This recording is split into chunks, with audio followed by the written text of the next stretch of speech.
A opção pela vida edificante. As Escrituras nos convidam a fazer esta opção, a vida com Deus.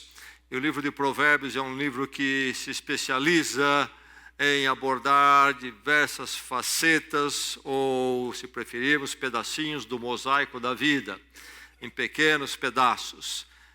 Então, um livro sobre a opção pela vida edificante, livro de Provérbios. Hoje nós vamos focar no provérbio que está no capítulo 11, verso 25. Depois do livro de Salmos, o livro de Provérbios, capítulo 11, verso 25 é o provérbio para esta noite. Nós vamos meditar nesta porção da palavra. Antes, vamos lembrar o provérbio primeiro, o provérbio fundamental, o provérbio que nos instrui como entender todos os outros provérbios. É o provérbio que está no capítulo 1, verso 7. Vamos juntos manifestar, proclamar, ministrar e ensinar uns aos outros esta verdade aqui. Provérbios 1, 7, então juntos. O temor do Senhor é o princípio do conhecimento, mas os insensatos desprezam a sabedoria e a disciplina. Aí está o caminho sábio. O caminho do insensato é diferente, mas o do sábio é do temor do Senhor. E então o temor do Senhor é o princípio de todo o conhecimento sábio, da vida sábia. Começa com o temor do Senhor. E isto nós encontramos em Cristo Jesus. Provérbios 11, 25. Palavra do Senhor, nesta noite, no meio dessa semana, vem encontrar seu coração, a sua vida onde está, e vem para fazer algo proveitoso, eternamente proveitoso. Então, ouçamos a palavra. O generoso prosperará. Quem dá alívio aos outros, alívio receberá.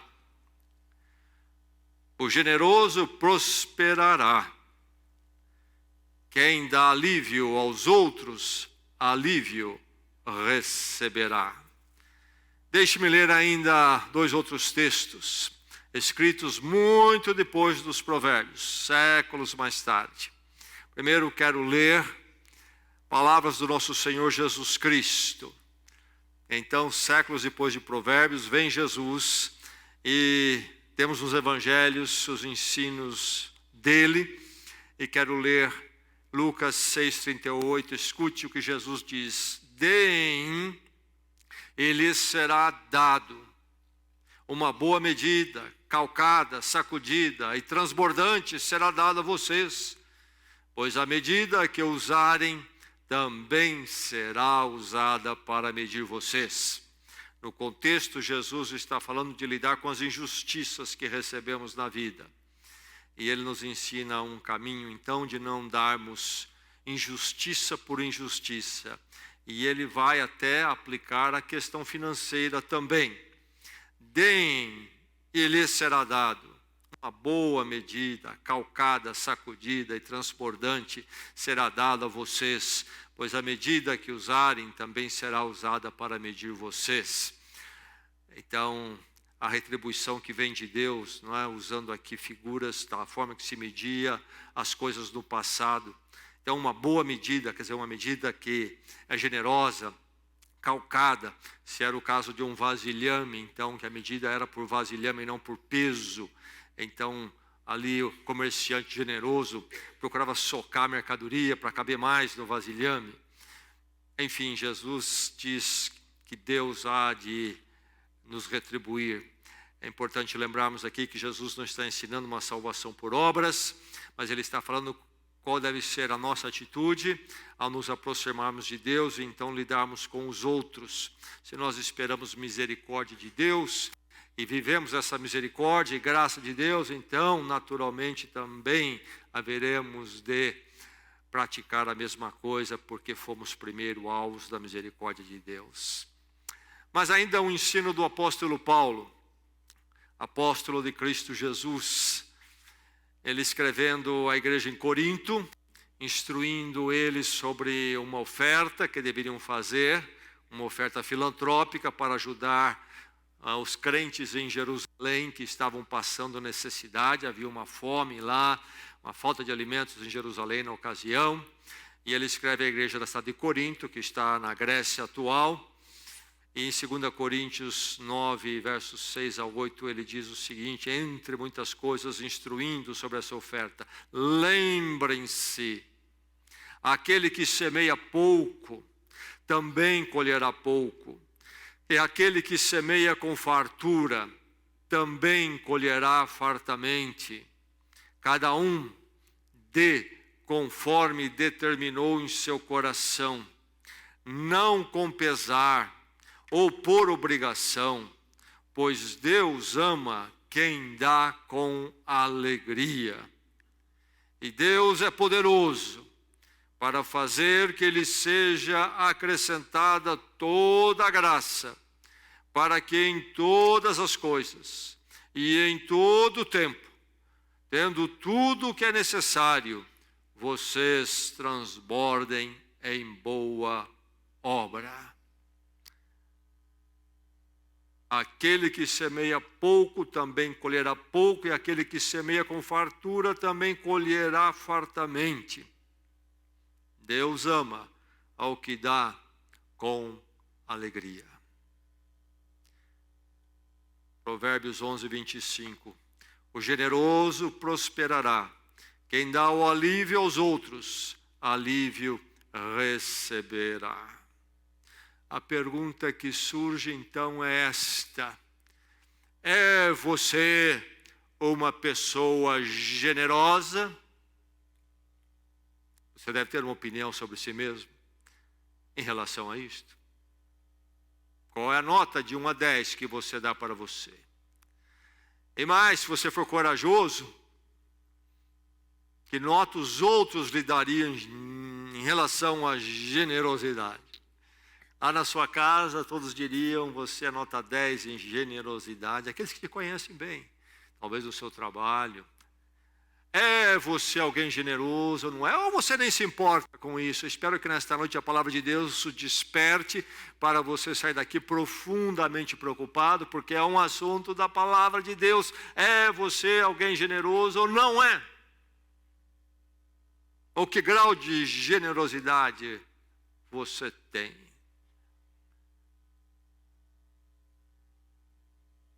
Nos Estados Unidos é dito que tem diminuído a generosidade na área financeira. Uma nação que foi muito influenciada pela ética reformada, evangélica, chamada puritana, e culturalmente se tornou então um povo com bastante generosidade. Mas é dito que tem diminuído isto. Bem, podemos saber isso sobre os Estados Unidos, porque é o país das estatísticas. Nós não somos ricos em estatística na nossa terra, não dá para saber. Mas fica a pergunta também em relação a nós como povo. Será que tem diminuído? Será que nunca existiu realmente uma grande generosidade?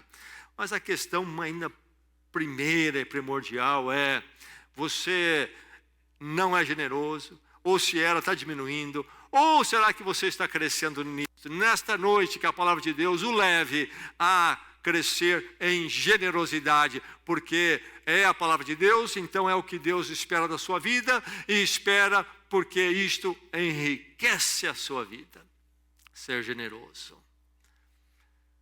Generosidade. Aqui está o provérbio. Provérbio escrito na forma poética no hebraico, a língua original em que foi escrito. E então, na poesia hebraica há estes pensamentos paralelos, como encontramos aqui, duas frases em paralelo, e aparecem em diversas formas. Neste caso aqui, aparece na forma de sinônimos. A primeira frase, com uma dada figura, diz a mesma coisa que a segunda diz e vice-versa, usando figuras diferentes, analogias diferentes, mas é o mesmo ensino, o mesmo princípio. Nossa versão aqui, então, tem a palavra generoso, aquele que é generoso, no primeiro pensamento, na primeira frase. E na segunda, aparece aquele que, então, dá alívio aos outros. O que dá alívio, generoso, é a mesma coisa, duas figuras para a mesma verdade, a mesma virtude no ser humano. É interessante, o provérbio na versão que eu li diz: o generoso prosperará, quem dá alívio aos outros, alívio receberá.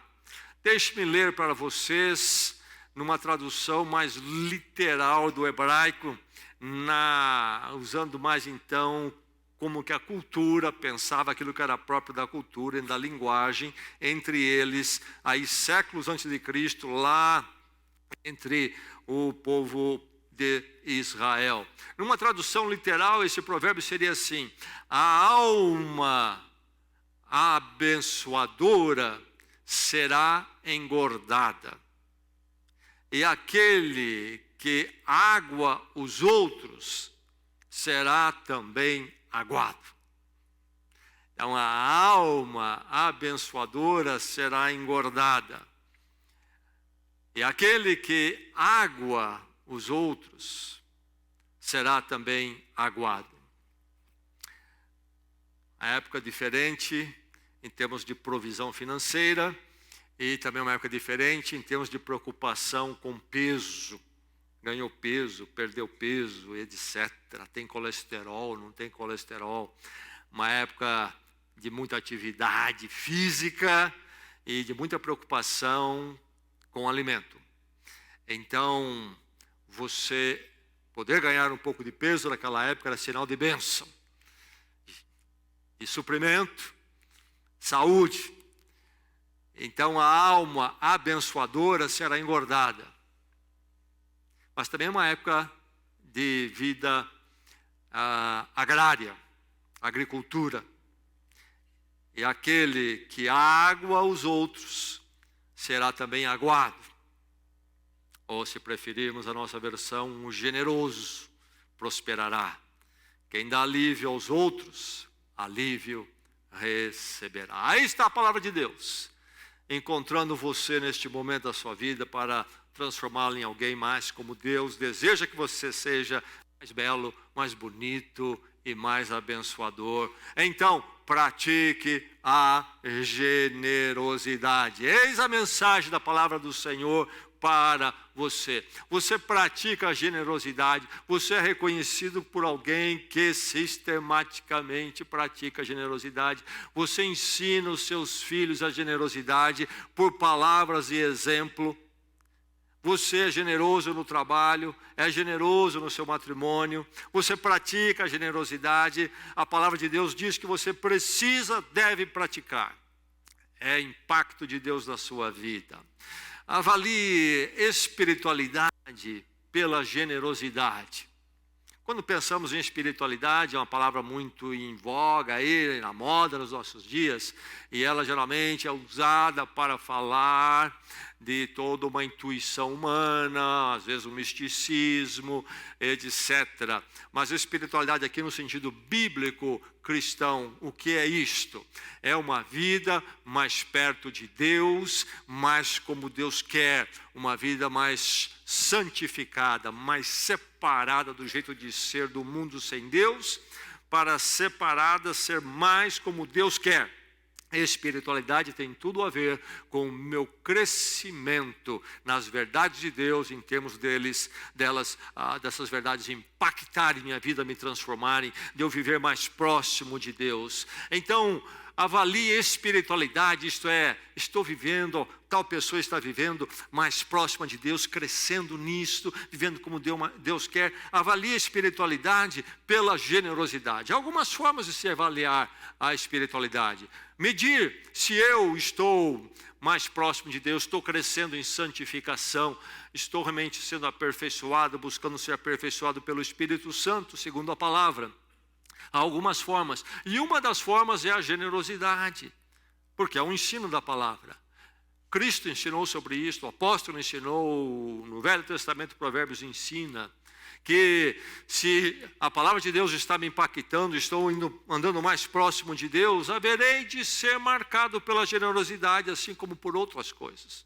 O abandono de uma série de atitudes erradas, o abraçar de uma vida de mais oração, mais fidelidade a Deus, fidelidade à igreja, o povo de Deus, e por uma porção de outras coisas. Mas uma das medidas é a generosidade, não se esqueça disto.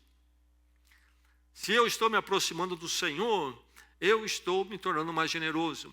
As pessoas gostam de escolher a sua marca preferida de espiritualidade, de santificação. Então, por exemplo, um escolhe oração. E ele há de falar da oração como santificação. E ele diz que ora muito, ele fala de oração, ele gosta de estudo bíblico sobre oração. E aí você vê que realmente tudo isso enche a vida dele. Mas aí você olha e não vê muita generosidade. Alguma coisa não está bem ali. Porque o impacto de Deus em nossas vidas sempre há de trazer um crescimento holístico, homogêneo, em todas as áreas, em todas as facetas. Se eu estou mais firme na oração, estarei mais firme com a igreja, estarei mais firme na fidelidade a Deus, estarei mais firme na generosidade e daí por diante. O impacto é geral. Então, avalie a espiritualidade pela generosidade. Se eu estou mais próximo de Deus, haverei de me tornar mais generoso. A grande verdade das Escrituras, Deus revelado em Cristo, é a manifestação de Deus em Cristo em graça. O que é graça? É favor, é dádiva, é misericórdia. É favor, é dádiva a quem não merece. Deus vem em Cristo e se dá na cruz por nós, para que pudéssemos receber o perdão. Não merecíamos, mas Deus dá este favor, nos concede o favor, e um favor que não merecíamos. Graça, grande generosidade de Deus. Por isso é que o crente dá, porque Deus deu primeiro. O crente serve porque Deus em Cristo serviu primeiro. Deus deu, o crente dá. Veja bem aí, é importante uma reflexão até que ajude a entendermos a verdade bíblica e até também discernirmos melhor o que anda pela cultura. Nós temos no Brasil um movimento religioso muito forte chamado Espiritismo, e que diz inclusive que reflete as verdades do Evangelho de Jesus Cristo, etc. Na verdade, eles têm um estudo do Evangelho muito seletivo e que então procuram forçar, adequar as pressuposições da doutrina espírita. Não olham as Escrituras realmente como a base, então, para entendermos toda a verdade da vida espiritual, a vida com Deus. Bem, mas na doutrina espírita, então, se constrói uma ideia de generosidade através da filantropia, da caridade, ajudar os mais necessitados. Mas qual é a forma, a ginástica mental aí, o racional por detrás da ajuda espírita? Eu ajudo um necessitado visando a minha evolução espiritual. É assim. É o que nós chamamos, dentro da teologia cristã, da salvação por obras, salvação por mérito meu. Porque eu fiz, então haverei de atingir outros níveis de espiritualidade e até um dia me libertar do círculo de reencarnações. Eu volto e volto para que eu tenha oportunidades de me evoluir mais e mais por algumas formas, inclusive na filantropia, até que um dia me torne um espírito totalmente evoluído e me libere daqui. Então, estar no mundo não é porque é uma criação boa de Deus, como diz Gênesis, mas o mundo é simplesmente um lugar de purgar, de transformar, tirar o que está impuro, etc. A ideia é uma evolução espiritual. Bem, mas veja aí o racional. Por que ser generoso, se quisermos aplicar essa palavra filantropia espírita? Por que fazer algo por alguém em necessidade? Por uma questão pessoal minha. Não é isso que a Bíblia ensina. Não é isso que nós estamos vendo nesta noite na palavra de Deus. Nós estamos falando da generosidade que há de emanar da minha vida, porque de Deus emanou a generosidade da graça em Cristo, que me deu a salvação, o perdão pleno, que eu não merecia, não podia fazer por merecer. Deus deu, me transformou, e agora a transformação dele, essa graça dele em mim, me leva também a conceder graça aos outros, a ser generoso com os outros. É totalmente diferente o racional. Eu não sou generoso para receber a salvação. Não, porque eu recebi a salvação, a graça de Deus é que eu devo ser generoso. É um caminho inverso, totalmente oposto. Avalie a espiritualidade, então, pela generosidade. E quando nós falamos de generosidade, vamos lembrar, financeira e prática. Atos, atitudes, comportamentos. Às vezes não é uma questão financeira. Alguém está num momento difícil, estar ao lado daquela pessoa, orar por aquela pessoa, estender a mão e o abraço. Às vezes alguém está passando um momento difícil.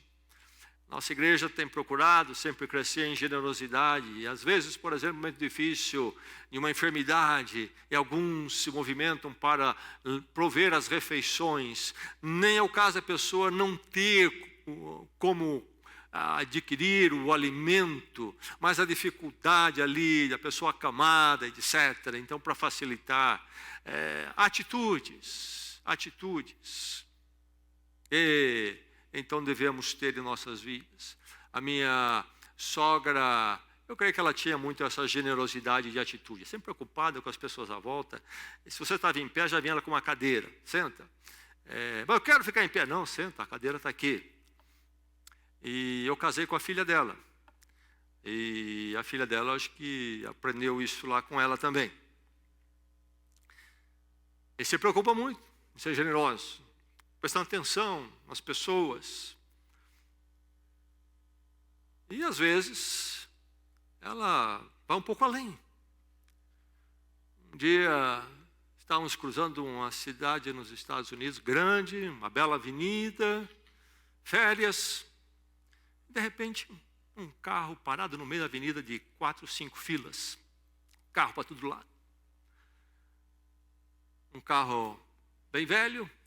Muitos de vocês têm visitado os Estados Unidos, sabem que a visão de um carro desgastado é menos comum lá, chama um pouco mais atenção. Um carro bem velho, bem velhinho. E fora dele, um senhor de idade. Certamente o carro pifou no meio da avenida. O que eu escuto aqui do lado? Você precisa ajudar ele. No meio dessa avenida, com tantos carros. E ele deve ter alguém que vai vir aqui para ajudá-lo aí. Não sei, precisa ajudar. Coitado do velhinho. Tive que encostar o carro, achar um lugar, andar para trás. E lá eu e o senhorzinho empurrando aquele carro velho no meio da avenida americana, tentando parar o trânsito, encostar em algum lugar. Um dia estava no aeroporto, lá estava uma jovem, ia viajar e precisou fazer um remanejamento de mala, estava pesado demais, e realmente estava muito cheia a mala, exagerou. Essa moça fez isso. Eu sei que as moças dessa igreja não fazem isto, mas caso daquela moça lá. E realmente, mais roupa do que comportava na mala. E aí, visivelmente, a moça não ia conseguir fechar aquela mala. De novo. Você precisa ajudar aquela moça lá. Lá fui eu. No meio do aeroporto, fila de gente para cá, de gente para cá. E o que eu pensei que ia ser fácil não foi. Daqui um pouco, aquela mala não fechava nem comigo. E lá estava eu, me achei de repente sentado naquela mala, empurrando os feixes, e roupa para dentro que estava querendo explodir para fora. Tenho aprendido com a minha esposa a generosidade. Financeira e de prática. Uma luta na educação dos filhos. Pensar nos outros e ser generoso.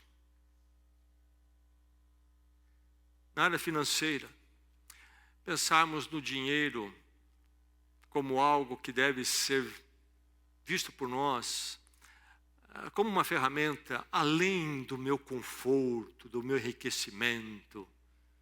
Como é que eu posso também usar minhas finanças para abençoar um necessitado?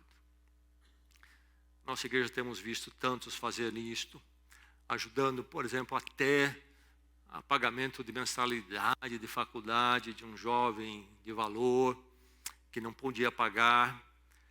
Enfim, a marca da generosidade haverá de marcar os discípulos de Jesus Cristo. Eu olho alguém precisando de algo, ou mesmo quando há algo comum, eu saber repartir, eu saber compartilhar. Avalie a espiritualidade pela generosidade. Pratique a generosidade. Você pratica? Estou falando alguém que é marcado pela generosidade aqui. Orce com a economia divina. Já disse que este provérbio não visa somente a questão financeira, mas fala sim da questão financeira, e eu creio que há até um enfoque especial nessa direção. Falamos em orçamento, em nós podemos fazer toda lá aquele balanço financeiro, e aí nós usamos os valores, as referências da economia humana, economia deste mundo. E o provérbio está nos ensinando a orçar com a economia divina. Falamos tanto do plano econômico, espera-se às vezes plano econômico, e há um plano econômico divino, que não vem de Brasília, nem do Banco Central. Qual é a realidade última para nós? O material ou o espiritual? Deus, nossas almas, nosso espírito. Qual é a realidade última para o cristão, segundo a palavra de Deus? Certamente não é o material. Nós não somos materialistas. Mesmo o material, então, deve estar a serviço do espiritual, da minha vida com Deus. Porque o espiritual, a vida com Deus, é a realidade última, é a verdadeira realidade. O material passa e há de passar plenamente. O que permanece é a nossa vida com Deus. Então, é preciso olhar a questão econômica, aprendemos a olhar do ângulo divino, com Deus, e não com os ângulos do banco, do Ministério da Fazenda, do plano do governo, e negócio econômico sobe, desce. Então, quando nós olhamos a questão do material, do financeiro,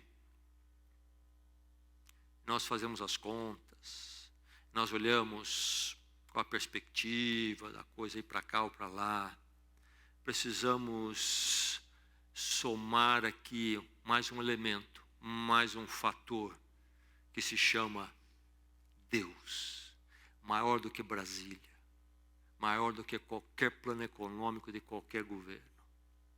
Nós tendemos a não fazer isto. Por isso, nós falhamos na generosidade, principalmente financeira. É preciso orçar com a economia divina. Posso dar ou não posso dar? Posso ser generoso financeiramente ou não posso? Geralmente eu não posso, porque eu não orço com a economia divina.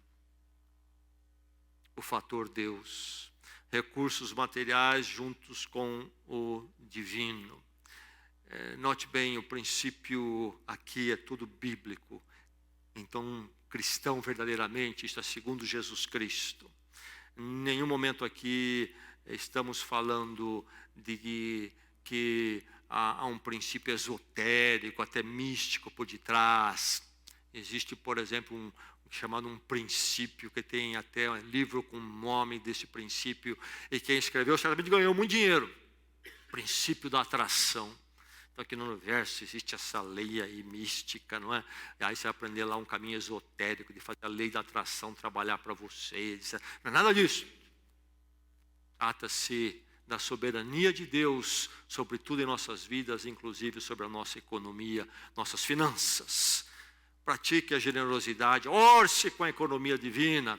Pratique a generosidade. Creia então no Deus abençoador. Você crê neste Deus? O Deus que abençoa? Deus que é maior que impossibilidades e limitações. Você olha o panorama do ponto de vista humano, especialmente financeiro, e você diz, é impossível. Você vê limitações, o dinheiro não vai dar, etc. Sempre nesse estresse. Deus é maior do que qualquer impossibilidade que você veja, inclusive financeira, e qualquer limitação. E isto lhe dá liberdade para ser generoso. Creia que Deus é abençoador e que esse Deus, então, pode ser abençoador porque Ele é maior que essas limitações e impossibilidades que vemos. É um Deus recompensador, é um Deus cuidador. Então, a verdade aqui do provérbio envolve toda a questão na vida com Deus e não, como eu disse, uma lei de atração física ou metafísica do universo. O provérbio está falando de que aquele que tem a alma generosa é aquele que será engordada, aquela que há de prosperar. Está falando da bênção de Deus em nossas vidas. Esta dinâmica no provérbio, não podemos esquecer, ela só é verdadeira se Deus está nela. E o provérbio está querendo nos ensinar que Deus está nisso tudo. E quando nós regamos os outros, nós devemos ser regados pelo Senhor também. Creia no Deus abençoador. Aquele algo que você pode fazer, se você souber fazer da forma correta, não vai lhe fazer falta. Deus há de lhe abençoar. Você precisa crer, você crê nesse Deus abençoador ou não. Essa é a questão. Porque eu sou ou não sou um praticante da generosidade. Pratique a generosidade. Abandone a espiritualidade contábil. O que é isso? Espiritualidade contábil. Essa pregação que você ouve toda hora aí fora, em rádio, televisão, e todo mundo está correndo atrás e diz que é evangélico que está correndo atrás da contabilidade espiritual. Isso aí é errado, não é bíblico. O que é contabilidade espiritual? O fundamento da contabilidade é o seguinte: para todo crédito tem um débito. É isso aí. Então, quando monta-se o balanço da empresa, em cima de tudo isso aí, essa leizinha aí, tem que ter um correspondente sempre. Todo crédito, um débito. E aí fico ensinando que é assim. Então, você vem aqui, você dá 3 dízimos em 3 semanas e você vai receber correspondentemente nas próximas 3 semanas, vamos dizer, 3 vezes mais que isso. Então, põe aqui, dali e fico fazendo a conta. Fecha a contabilidade no fim do mês. Dei 100, entrou 200, entrou mais 100. Esquece isso. Você vai fazer contabilidade com Deus, isso é uma loucura. Não é isso que a Bíblia ensina quando fala que Deus abençoa. Aqui, quando fala o generoso, eu já disse que numa tradução literal é o quê? A alma abençoadora. Generoso é uma tradução para o português, uma tentativa de pôr a ideia no nosso linguajar, na nossa cultura atual, do que de uma expressão hebraica que eram de 2 palavras: alma abençoadora. Aquele que foi alvo da graça de Deus em Cristo foi transformado. Então teve a sua alma transformada. Em todos os aspectos. E de uma forma marcante se torna esta alma abençoadora. Esta alma que abençoa os outros, não que atrapalhe os outros, não que destrói os outros, mas que abençoa os outros. De muitas formas. É a alma que, em primeiro lugar, se move a falar do amor de Deus ao seu amigo, ao seu parente, etc. Quero abençoar. Encontrei o tesouro, quero para você também. Não vai ficar só comigo. Vou compartilhar. É a alma abençoadora, fazendo bem aos outros, alguém em necessidade. Alguém precisando de uma ajuda, eu ajudo. Meu pai trabalhava muito a generosidade em nossa casa. E então, na minha casa eram 4 filhos, eu mais 3. E aí você imagina como é que é o negócio, ou como é que foi o negócio. Todos rapazes. E ensinar generosidade nisso aí não é fácil. E meu pai tinha uma das coisas que ele falava, a regra: se você viu alguém precisando de ajuda, não espere em pedir. Você toma iniciativa antes que peçam. E quantas vezes eu levei uma bronca porque não fiz isto? Passou alguém carregando 2 cadeiras, não fica olhando. É 2, você pode levar uma e leva a outra. Não espera pedir. Educação dos filhos nessa direção. Alma abençoadora. Alma abençoadora. Há tantos precisando de alguma ajuda que eu posso ajudar em alguma forma. Inclusive financeiramente.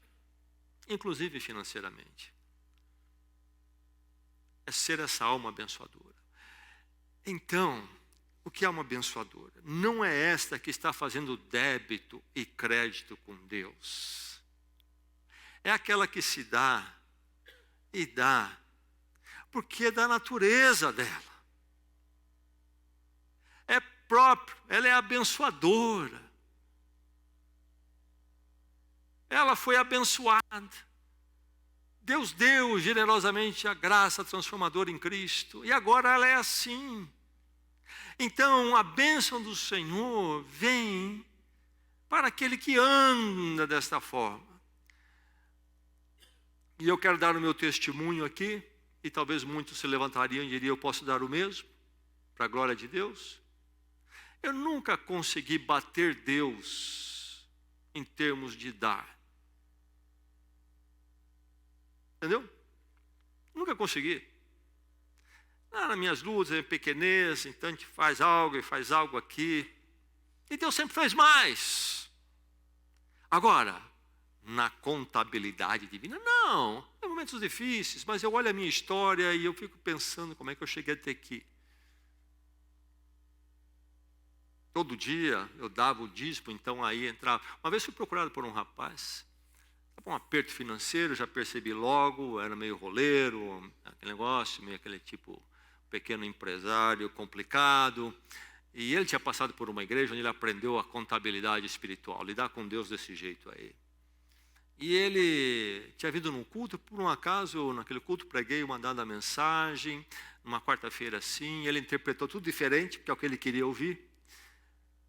E ele veio falar comigo na semana seguinte, entusiasmado, e que então ele tinha entendido que ele estava num problema muito difícil financeiro, mais uma vez, vivia em problemas, porque não tinha sabedoria de Deus na forma de conduzir as coisas e lidar com o dinheiro. Precisava arrumar tudo isso, precisava entender o evangelho primeiro, eu creio. E aí ele disse, sabe, eu ouvi aquela mensagem sua, sei que Deus vai fazer isso para mim. Sabe, deixa eu dar um testemunho. Ele contou a história, no tal da igreja onde ele tinha passado. Lá ele deu um dízimo, estava apertado, não tinha. Deu tudo, não sei o quê.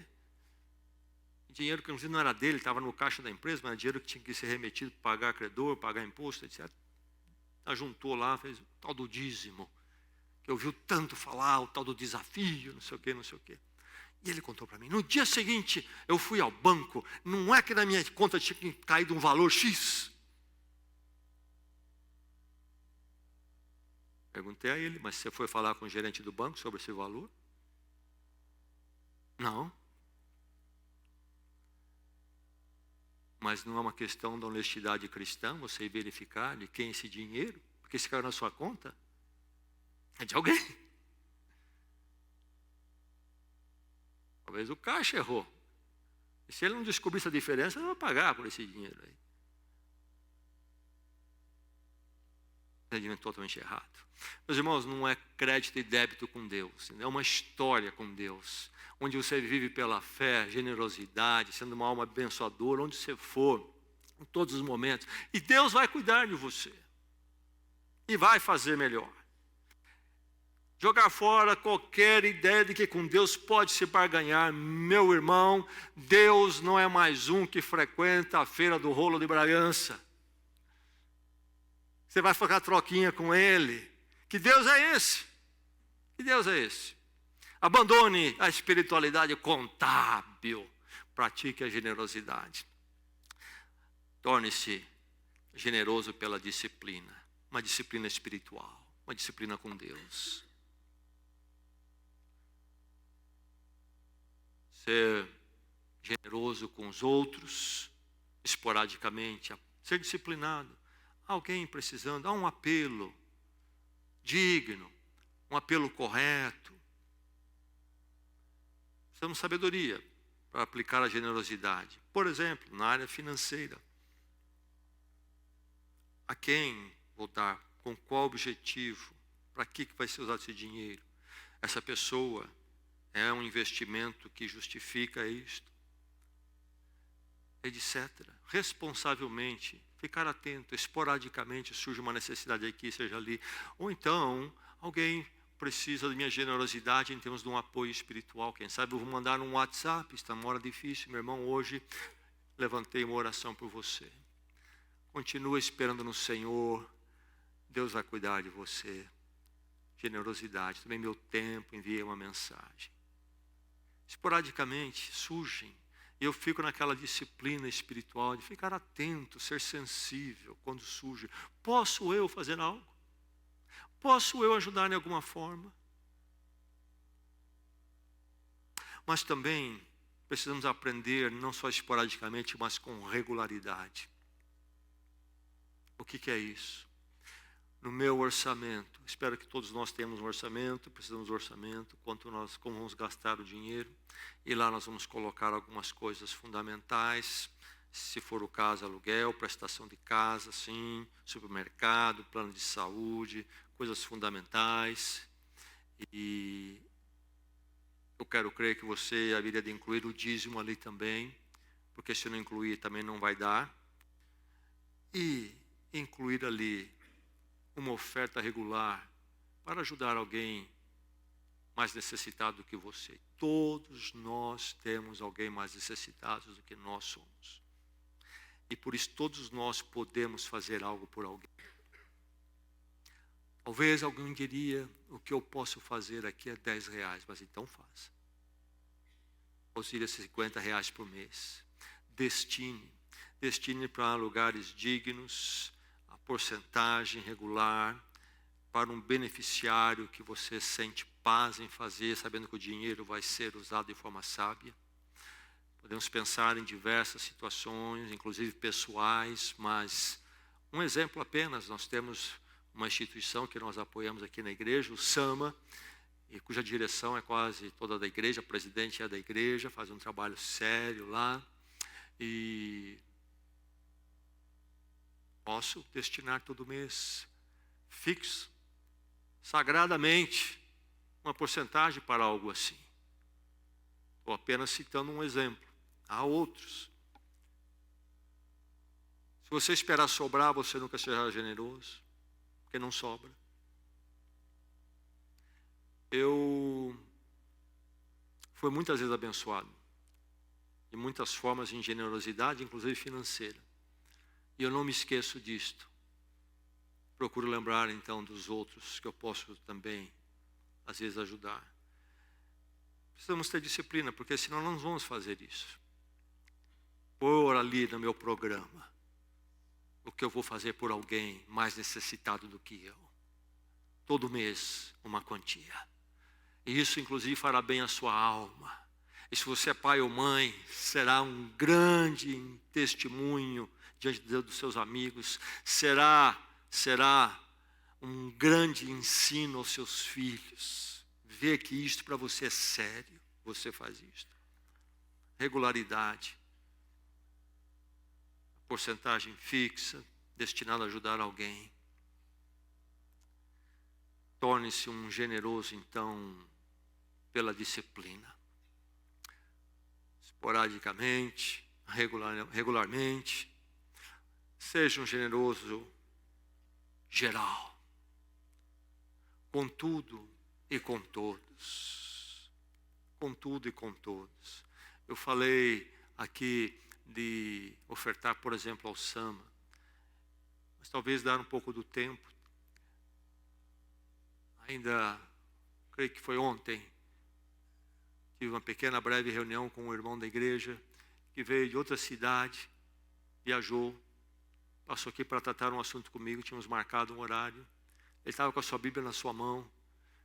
Ele disse para mim, antes de voltar para a minha cidade, depois dessa reunião, eu vou à Fundação Casa, estou participando do ministério. Generosidade. Viajou um pouco, tratou a questão comigo, pegou a sua Bíblia, foi lá, com aquela rapaziada, descartada já, praticamente, deu um tempo dele lá. Ele voltou para sua casa. Nós fizemos um tempo atrás a festa lá, caipira, no Sama. Por muitos motivos. Mas sabe um deles? É bom para a sua alma você ir lá dar um pouco do seu tempo para aquelas crianças, para a instituição, mostrar seu apoio, o seu cuidado. Pegar os seus filhos, levá-los, como muitos fizeram naquela noite, foram conhecer os quartos.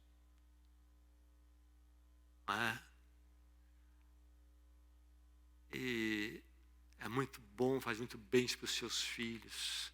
Eles aprenderam a avaliar o que eles têm na casa deles. E também eles entenderem que estão dando um tempo para aqueles que são mais necessitados. Ser, então, generoso de forma geral com tudo e com todos. Ficar atento, e há muitas formas. Jesus disse assim, que as nossas boas obras, nós pudéssemos fazer as boas obras, e o mundo pudesse ver, e vendo eles glorificassem o nosso Pai que está nos céus. Que a marca de Cristo em nossas vidas nos leve todos a sermos generosos. Que a generosidade tome conta de cada lar aqui, cada casa. Eu creio que muita desgraça acontece nos lares, as encrencas do dia todo é por falta de generosidade. Ninguém cede para ninguém, ninguém faz por ninguém, é um egocentrismo. Não há Cristo lá, por isso não há a paz e a alegria que deveria haver em muitas situações. Mas generosidade torna a pessoa numa pessoa bonita, não torna? Como é belo encontrar alguém generoso. Como faz bem encontrar alguém generoso. O generoso prosperará. Quem dá alívio aos outros, alívio receberá.